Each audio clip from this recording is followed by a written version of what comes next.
നമസ്കാരം. ഒരു കൈക്കൂലി കേസിനെ പാർട്ടിയുടെ അണികളെ ഇളക്കിവിട്ട് ചെറുക്കാൻ ശ്രമിച്ചത് വീണയ്ക്ക് തന്നെ കുരിശായി മാറിയിരിക്കുകയാണ്. വീണ അകത്താകും എന്നുള്ളതിന് ഏകദേശം ഉറപ്പായി കഴിഞ്ഞു. വീണ വിജയന്റെ എക്സാലോജിക് സൊല്യൂഷൻസ് എന്ന കമ്പനി CMRL യാതൊരു സേവനവും നൽകാതെ 2.78 കോടി കൈക്കൂലിയായി കൈപ്പറ്റി എന്നുള്ളതാണ് കേസ്. മാത്രവുമല്ല, അവരുടെ സഹോദര സ്ഥാപനത്തിൽ നിന്ന് 50 ലക്ഷത്തോളം രൂപ ലോണായും സംഘടിപ്പിച്ചു. ഈ തുക കള്ളപ്പണ നിരോധന നിയമപ്രകാരം കുറ്റകൃത്യത്തിലൂടെ സമ്പാദിച്ച പണത്തിന്റെ പരിധിയിൽ വരുമെന്നാണ് ഇഡിയുടെ കേസ്. അത് പണിയായി. ആദ്യം പാർട്ടിക്കാരെ ഇളക്കിവിട്ട് ഇത് പിണറായിക്കെതിരെയുള്ള അല്ലെങ്കിൽ കമ്മ്യൂണിസ്റ്റ് പാർട്ടിയെ CPM-നെ നശിപ്പിക്കാനുള്ള നീക്കം എന്ന രീതിയിൽ പ്രചരിപ്പിച്ച ഇഡിയെ ആക്രമിക്കുകയായിരുന്നു. ഈ ആക്രമണത്തിൽ 300ഓളം പേർ കണ്ടാലറിയാവുന്ന പ്രതികളും 28ഓളം പേർ അകത്തുമാണ്. ഇതിന്റെ കേസ് മുറുകുകയാണ്. അന്വേഷണം ഇഡിയുടെ കൈവിട്ട് CBI-യിലേക്ക് എത്താനുള്ള സാധ്യതയും കൂടുതലാണ്. അങ്ങനെ വന്നു കഴിഞ്ഞാൽ പശ്ചിമ ബംഗാളിലേതുപോലെ തന്നെ 200 ദിവസത്തിൽ കൂടുതൽ അകത്ത് കിടക്കുകയാണ് പശ്ചിമ ബംഗാളിൽ ഇഡിയെ ആക്രമിച്ച കേസിലെ പ്രതി. അതുപോലെ ഇവിടെ നിന്ന് അറസ്റ്റ് ചെയ്യപ്പെട്ട പ്രതികൾക്കും കേസിന്റെ കുരുക്കുകൾ കൂടാം. മാത്രവുമല്ല, പാർട്ടി ഇപ്പോൾ കൈമലർത്തി കാണിക്കുകയാണ്. ഇത് വീണ വിജയനെതിരെയുള്ള കേസാണെന്നും തന്നോട് ചോദ്യങ്ങളൊന്നും ചോദിച്ചിട്ടില്ല എന്നും പിണറായി വിജയൻ തന്നെ പ്രസ്താവിച്ചു കഴിഞ്ഞു. അപ്പോൾ എന്തിനായിരുന്നു പാവപ്പെട്ട അണികളെ ഇളക്കിവിട്ട് വാങ്ങിയ കൈക്കൂലിയെ വെളുപ്പിക്കാൻ ശ്രമിച്ചത്? പാർട്ടിക്കെതിരെയുള്ള ആക്രമണമാണ്, പാർട്ടിയെ നശിപ്പിക്കാനുള്ള നീക്കമാണ് എന്ന രീതിയിൽ പ്രതിരോധിക്കാൻ ശ്രമിച്ചത്.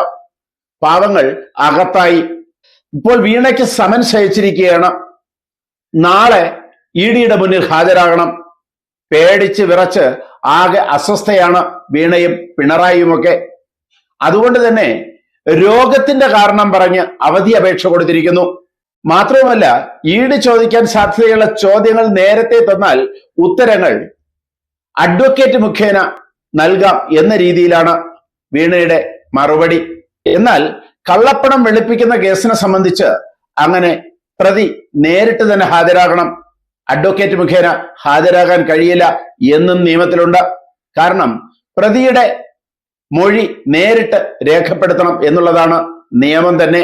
അപ്പോൾ രോഗത്തിന്റെ പേര് പറഞ്ഞ് നാളത്തേക്ക് അവധി അപേക്ഷ കൊടുത്തിട്ടുള്ള വീണ വിജയന് ചിലപ്പോൾ നാളത്തേക്ക് അവധി അനുവദിച്ചാൽ തന്നെ അടുത്ത് വിളിക്കുന്ന ദിവസം കൃത്യമായി ഹാജരാകേണ്ടി വരും. അപ്പോൾ അറസ്റ്റിനുള്ള സാധ്യതയും കൂടുതലാണ്. എങ്കിൽ ജയിലിലേക്കാണ്. മാത്രവുമല്ല, കരിമണൽ കർത്ത ഉൾപ്പെടെ CMR-ലെ 6 പേരെ കൂടി വിവിധ ദിവസങ്ങളിലായി ചോദ്യം ചെയ്യാൻ വിളിച്ചിട്ടുണ്ട്. ഇതൊക്കെ വീണയ്ക്കെതിരെയുള്ള അന്വേഷണം കൂടുതൽ മുറുകുന്നതായി സൂചന വരുന്നു. മാത്രമല്ല, ഇഡിയെ ആക്രമിച്ച കേസ് തീർച്ചയായും അതിനൊരു പ്രതികാര നടപടി എന്നോണം വീണയ്ക്കെതിരെ അറസ്റ്റ് ഉണ്ടാകാനും സാധ്യതയുണ്ട്. അറസ്റ്റ് ഉണ്ടായാൽ ജാമ്യം കിട്ടാൻ ഇത്തിരി പാടുപെടേണ്ടി വരും. അത്രയും ദിവസം ജയിലഴിക്കുള്ളിൽ തന്നെ കിടക്കേണ്ടിയും വരും. ഇത് വീണയെ മാത്രമല്ല പിണറായി വിജയനെയും ബാധിക്കുന്നുണ്ട്. ഒപ്പം തന്നെ CPM-നെയും അണികളെയുമൊക്കെ ഒരുപാട് ബാധിക്കുന്നു. ഒരുപാട് കാര്യങ്ങൾക്ക് ഇവർ ജനങ്ങളോട് മറുപടി പറയേണ്ടി വരും.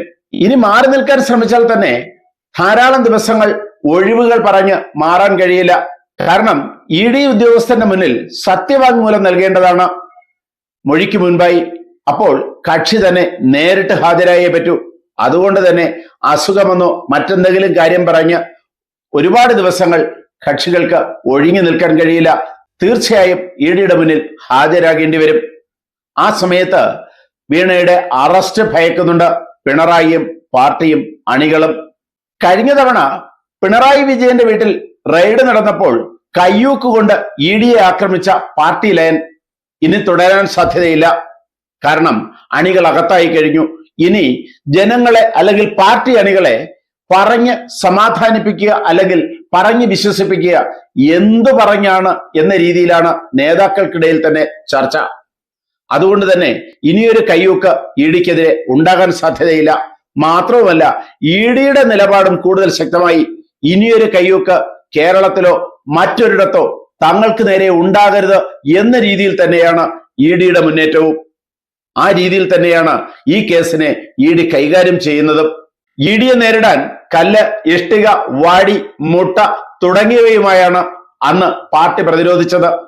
ഇപ്പോൾ തെരുവിലിറങ്ങിയ ആ പ്രവർത്തകർക്കെതിരെ വധശ്രമത്തിനാണ് കേസ്. ഇ ഡി കൂടി കക്ഷി ചേരുമ്പോൾ തീർച്ചയായും കേസ് നന്നായി മുറുകും.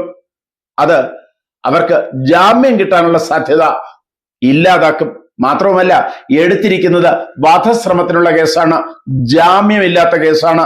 ഇ ഡിയുടെ ഈ അന്വേഷണങ്ങളോടൊക്കെ കണ്ടില്ല എന്ന മട്ടാണ് വി ഡി സതീശൻ സർക്കാർ സ്വീകരിക്കുന്നത്, UDF സ്വീകരിക്കുന്നത്. കേസിന്റെ വഴിക്ക് പോകട്ടെ.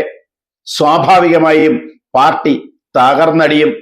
പിണറായി വിജയൻ അസ്തമിക്കും, വീണ ജയിലിലാകും. ഇതാണ് ഇന്ന് ഇ ഡിയുടെ കേസിന്റെ അവസാനത്തെ അവസ്ഥ. കൂടുതൽ വാർത്തകളും വിശേഷങ്ങളുമായി ഉടൻ ദയവായി ഈ ചാനൽ സബ്സ്ക്രൈബ് ചെയ്യുക.